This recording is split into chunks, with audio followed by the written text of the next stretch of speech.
Hello friends, welcome to my channel. இன்றைக்கி நம்ம என்ன பார்க்க போகிறோன்னா காராமணி சலட். அதுக்காக நான் ஒரு கப்பு காராமணி எடுத்துருக்கிறேன். இந்த காராமணியோட பெனிஃபிட்ஸ் பார்த்தோம்னா எக்கச்சக்கமாக இருக்குது. இதில் விட்டமின் சி இருக்குது, அயன் இருக்குது, கெட்ட கொழுப்பை குறைக்குது, ஆன்டி ஆக்சிடென்ட் இருக்குது. இதனால் நம்ம ஸ்கின்னுக்கு நல்ல ஒரு ஷைனை கொடுக்குது. இது வெயிட் லாஸுக்கு ரொம்ப அதிகமாக இருக்குது. அதுக்கப்புறம் ஆனியனில் விட்டமின் ஏ, சி, கே இருக்குது.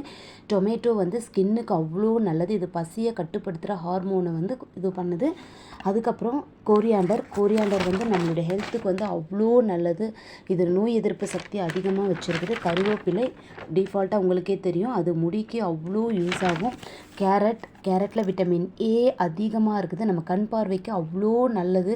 கேரட் எடுக்கிறதுனால அவ்வளோ சூப்பராக இருக்கும். அதுக்கப்புறம் பார்த்தோம்னா குக்கும்பரில் 98% ஆஃப் வாட்டர் இருக்குது. நம்ம பாடியை ட்ரை ஆகாமல் அது வச்சுக்குது. எங்கே இருக்கிறது கோகனட் வயிற்றில் இருக்கிற புண்ணை எல்லாம் சரி பண்ணும். அதனால் நான் கோகோனட் எடுத்துருக்கிறேன். நீங்கள் வேணும்னா எடுத்துக்கோங்க, வேண்டானா விட்டுடுங்க. அதுக்கப்புறம் லெமனில் விட்டமின் சி அதிகமாக இருக்குது.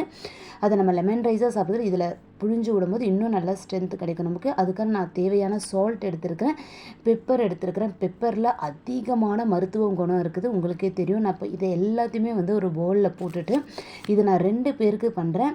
அந்த ஒரு கப்பு காராமணியை போட்டுட்டு இது கூட ஆனியன் ஆட் பண்ணிவிட்டு, ஆனியன் ஒரு நாளைக்கு 4 சின்ன வெங்காயம் நம்ம பச்சையாகவே சாப்பிடலாம். அது உடம்புல இருக்கிற கெட்ட கொழுப்பு அவ்வளோ குறைக்குது. டொமேட்டோ ஒரு நாளைக்கு 1 டொமேட்டோ எடுத்துக்கோங்க, அது நம்ம ஸ்கின்னுக்கு அவ்வளோ நல்லது. குக்கும்பர் எடுத்துக்கோங்க, டெய்லி குக்கும்பர் எடுத்துக்கோங்க. அதில் வாட்டர் கண்டென்ட் அதிகமாக இருக்குது. இதுவும் நம்ம ஸ்கின்னுக்கு ரொம்ப நல்லது. பச்சை கேரட் எடுத்துக்கோங்க. பச்சை கேரட் எடுக்கிறதுனால நம்ம டெய்லி எடுத்துகிட்டு வந்தோம்னா நம்மளோட கண் பார்வை சூப்பராக இருக்கும். கோகோனட் ஆட் பண்ணிக்கோங்க, உங்களுக்கு வேணும்னா எடுத்துக்கோங்க, வேண்டானா விட்டுடுங்க. கொஞ்சம் கொத்தமல்லி தழை, இது நம்மளுடைய இம்யூனிட்டி பவரை இன்க்ரீஸ் பண்ணுது. அதுக்கப்புறம் கறி லூஸ் போட்டிருக்கேன், இது நம்மளுடைய ஹேருக்கு ரொம்ப நல்லது. லெமன் ஆட் பண்ணுங்கள், அதில் விட்டமின் சி அதிகமாக இருக்குது.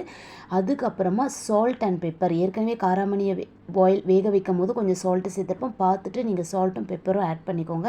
இதெல்லாம் நல்லா மிக்ஸ் பண்ணி மார்னிங் பிரேக்ஃபாஸ்ட்டு நம்ம 2 இட்லி கொஞ்சம் சாம்பார் 2 தோசையில் முடிக்கிறதுக்கு பதில் இவ்வளோ ஒரு ஃபில்லிங்கான பிரேக்ஃபாஸ்ட். இது பாருங்கள், இதில் எவ்வளோ விட்டமின்ஸ் இருக்குது, மினரல்ஸ் இருக்குது.